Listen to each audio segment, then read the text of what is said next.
Today, I want to talk about something deeply personal, something that completely shattered my world only to rebuild it into something stronger.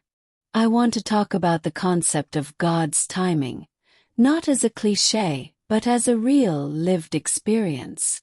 5 years ago, I was on top of the world. I was just days away from my wedding.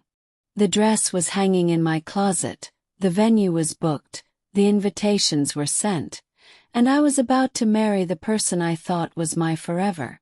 We had been together for years, built a life, and this was supposed to be our beautiful new beginning. Then the unthinkable happened. Just a few days before we were supposed to say, "I do," he ended it. He just left. I won't go into the gut-wrenching details, but imagine the shock, the confusion, the humiliation. I had to call our families, our friends, the vendors, and explain that the wedding was off. Every call was like a fresh stab to the heart. The pain was indescribable. I was drowning in a sea of whys. Why me? Why now? What did I do wrong? I questioned everything about myself and my faith. I prayed, I screamed, I cried, and for a long time all I heard was silence. My friends and family were amazing, wrapping me in a blanket of love and support. But at night when I was alone, the questions would come back. I felt abandoned not just by him but by the universe, by God. The phrase, "God's timing is perfect," felt like a cruel joke. Perfect. This was the definition of imperfect.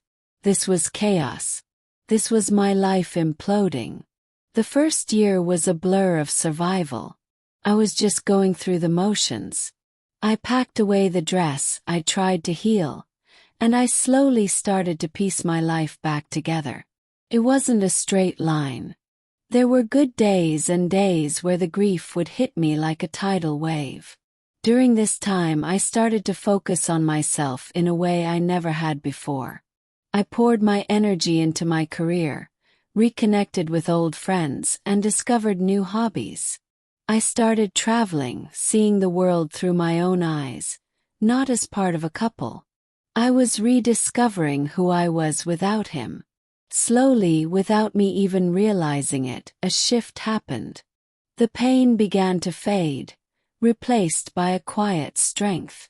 I started to see the red flags in my past relationship that I had ignored, blinded by love and the idea of a perfect future.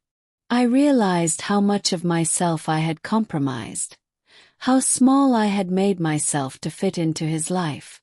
The clarity was both painful and liberating. About 2 years after the breakup, I met someone. It wasn't planned. I wasn't looking for it. It was just a simple, easy conversation that grew into a friendship, and then into something more. With him, everything was different. It was calm. It was respectful. He celebrated my successes, listened to my dreams, and encouraged my independence. There was no drama, no anxiety, just a deep and steady love. Today, I am married to that wonderful man.